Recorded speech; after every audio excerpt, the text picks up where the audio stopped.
Good afternoon students. आज हम लोग क्लास 10th की हिंदी में कृतिका से चैप्टर 2 जॉर्ज पंचम की नाक पाठ पर आधारित प्रश्नों का अध्ययन करेंगे। तो आइए हम इस पाठ पर आधारित पहले प्रश्न को देखते हैं। देखिए, जो पहला प्रश्न कह रहा है, ये पूछ रहा है कि सरकारी तंत्र में जॉर्ज पंचम की नाक लगाने को लेकर जो चिंता या बदहवासी दिखाई देती है वह उनकी किस मानसिकता को दर्शाती है। यानी आपने देखा होगा कि जब पता चला भारतीय हकीमों को कि रानी एलिजाबेथ भारत के दौरे पर आने वाली हैं, तो जॉर्ज पंचम की लाट पर नाक ही नहीं थी, वो नाक टूट गई थी। उसको लेकर के हमारे जो सरकारी हाकिम मुलाजिम थे वो कितने चिंतित थे, कितने परेशान थे, इस बात से स्पष्ट है। और फिर ये लेखक पूछ रहा है यहाँ पर कि उनके इस चिंता का कारण जो है वह उनकी किस मानसिकता को व्यक्त कर रहा है, किस मानसिकता के हैं जिससे उन्हें इतनी चिंता है उस लाट की नाक को लेकर। ठीक है ना। देखिए, सरकारी तंत्र में जॉर्ज पंचम की नाक लगाने को लेकर जो चिंता व बदहवासी दिखाई देती है उससे उनकी गुलाम मानसिकता का बोध होता है। वह उनकी गुलामी की मानसिकता की तरफ इशारा करती है। इससे पता चलता है कि वे आज़ाद होकर भी अंग्रेज़ों के गुलाम हैं। उन्हें अपने उस अतिथि की नाक की बहुत चिंता प्रतीत होती है जिसने भारत को गुलाम बनाया और अपमानित किया। वे उन्हें अब भी सम्मान देकर अपनी गुलामी पर मोहर लगाए रखना चाहते हैं कि आज भी हम आपका मानसिक रूप से गुलाम हैं। ठीक है ना। तो किस मानसिकता को दर्शाती है? उनकी गुलामी की मानसिकता को। ओके। दूसरे प्रश्न का उत्तर देखने से पहले हम आपको बता दें कि यदि इस चैनल को आपने सब्सक्राइब नहीं किया अब तक तो चैनल को अवश्य सब्सक्राइब कर लें, बेल आइकन दबाना ना भूलें, जिससे कि नया वीडियो कोई भी अपलोड किया जाए आपके सिलेबस से संबंधित तो उसका नोटिफिकेशन आपके पास पहुंच जाए। वीडियो को अधिक से अधिक लाइक और शेयर करें जिससे कि आपके दोस्त भी इस वीडियो का पूरा लाभ ले सकें। वीडियो को देखकर इसका फेयर नोट्स ज़रूर बनाते रहें और इसे लर्न करते रहें। तो आइए हम दूसरा प्रश्न देखते हैं। रानी एलिजाबेथ के दर्जी को परेशानी का क्या कारण था? यानी रानी एलिजाबेथ का जो दर्जी था वो क्यों परेशान था, उसकी परेशानी को आप किस तरह तर्कसंगत ठहराएंगे। रानी एलिजाबेथ के दर्जी को परेशानी का क्या कारण की परेशानी? रानी एलिजाबेथ के दर्जी के, ये के होगा, दर्जी के परेशानी का क्या कारण था, उसकी परेशानी को आप किस तरह तर्कसंगत ठहराएंगे, ये प्रश्न है। देखिए, रानी एलिजाबेथ के दौरे से उनका दर्जी परिचित था। रानी पाक, भारत व नेपाल का दौरा करेंगी वह यह भी जानता था और वह उस देश के अनुकूल वेश भी धारण करेंगी।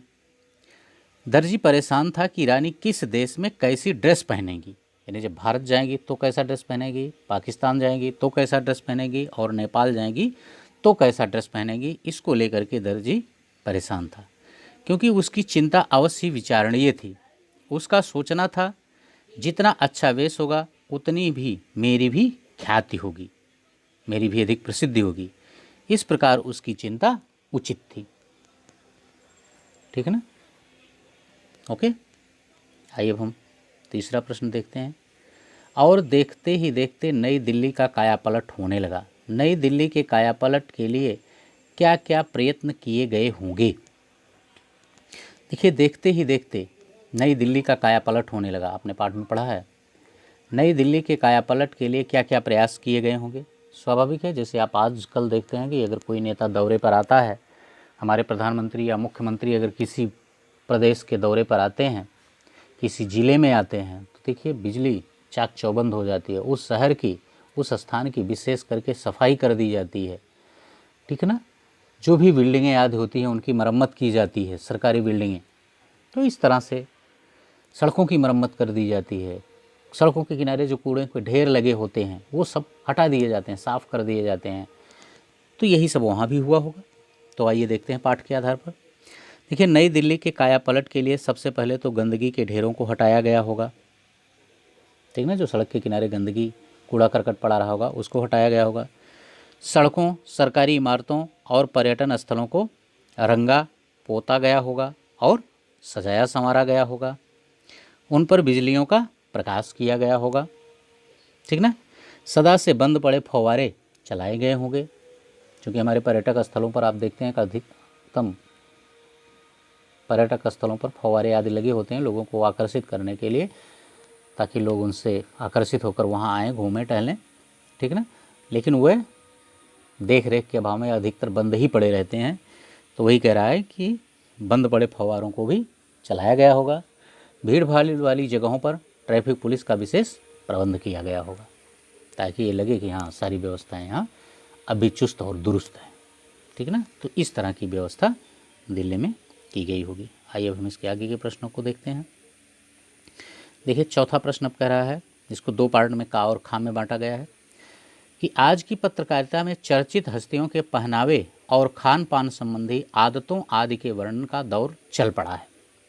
आज की पत्रकारिता में, प्रश्न देखिएगा, आज की पत्रकारिता में चर्चित हस्तियों के पहनावे, यानी जो चर्चित व्यक्ति हैं उनके पहनावे के लेकर के, उनके खान पान को लेकर के आज पत्रकार लोग अधिक वर्णन कर रहे हैं, अपने अखबारों में उनको खासी जगह दे रहे हैं, ठीक है ना। तो इसमें पहला प्रश्न जो कह रहा है कि अगर ऐसा है तो इस प्रकार की पत्रकारिता के बारे में आपके क्या विचार हैं, यानी आप बताइए कि इस तरह की पत्रकारिता जो है वो उचित है। देखिए आज की पत्रकारिता में चर्चित हस्तियों के पहनावे, खान पान संबंधी आदतों को व्यर्थ ही वर्णन करने का दौर चलाया जा रहा है। इससे जन सामान्य की आदतों में भी परिवर्तन आ जाता है, क्योंकि इस प्रकार की पत्रकारिता का मेरे जो विचार हैं वह निम्न प्रकार हैं। जैसे इसमें पहला है, इस तरह की बातों को इकट्ठा करना और बार बार दोहराकर महत्वपूर्ण बना देना पत्रकारिता के लिए प्रशंसनीय कार्य नहीं है। यानी किसी व्यक्ति विशेष की तरफ केंद्रित हो जाना, कुछ व्यक्तियों की तरफ केंद्रित हो जाना पत्रकारों के लिए उचित नहीं है। यह उनका अच्छा कार्य नहीं माना जा सकता, प्रशंसनीय कार्य नहीं कहा जा सकता है। ये पहला कारण था। और दूसरा विचार है कि पत्रकारिता में ऐसे व्यक्ति को भी महत्व दे दिया जाता है जो अपने चरित्र पर तो कभी खरे नहीं उतरते। अपने चरित्र पर कभी खरे नहीं उतरते का मतलब जिस तरह से वो समाज के सामने प्रस्तुत करते हैं अपने आप को, उस तरह वो हकीकत में नहीं होते हैं। यही है कि वो अपने चरित्र पर कभी खरे नहीं उतरते, पर चर्चा में बने रहने के कारण वो कुछ असहज कार्य करते हैं जो पत्रों में छा जाते हैं, ठीक है ना। तो ये था दो कारण कि यह इनका पत्रकारिता का यह कोई प्रशंसनीय कार्य नहीं है कि वे इस तरह के चर्चित व्यक्तियों के खान पान, उनकी वेशभूषा को लेकर के वो किसी भी समाचार को इकट्ठा करें, उसको बार बार दोहराकर अनायास ही महत्वपूर्ण बनाने का प्रयास करें। और दूसरा कि ऐसे व्यक्ति जो कम महत्व के होते हैं उनको भी अधिक महत्व दे दिया जाता है, क्योंकि वो अपने चरित्र पर कभी खरे नहीं उतरते हैं, लेकिन चर्चा में बने रहने के लिए वो कोई ना कोई असहज कार्य करते रहते हैं, ठीक है ना। अब इसका दूसरा जो खंड है चौथे का पत्रकारिता पर ही, कि इस तरह की पत्रकारिता आम जनता विशेषकर युवा पीढ़ी पर क्या प्रभाव डालती है। देखिए चर्चित व्यक्तियों की बार बार की व्यर्थ की चर्चाएं युवा पीढ़ी पर बुरा प्रभाव डालती हैं, क्योंकि युवा पीढ़ी जो होता है वो उन चर्चित व्यक्तियों की नकल करने का प्रयास करता है। उन्हीं की संस्कृति में जीने की बढ़ती हुई इच्छाएं युवा पीढ़ी के मन में बलवती होती जाती हैं, जिससे उनके ऊपर इसका दुष्प्रभाव पड़ता है, क्योंकि उसी तरह के रहन सहन, रंग ढंग और क्रियाकलाप को करने का प्रयास करते हैं, जिससे कि हमारे नवयुवा जो हैं वो वर्तमान समय में भ्रमित होते रहते हैं। यह इन्हें गलत दिशा की तरफ भी अक्सर ले जाती हुई दिखाई देती है। ओके बच्चों, बस इस पार्ट में इतना ही। इसके अगले पार्ट में हम इसके अगले भाग को लेकर पुनः आपके समक्ष उपस्थित होंगे। Okay, thank you.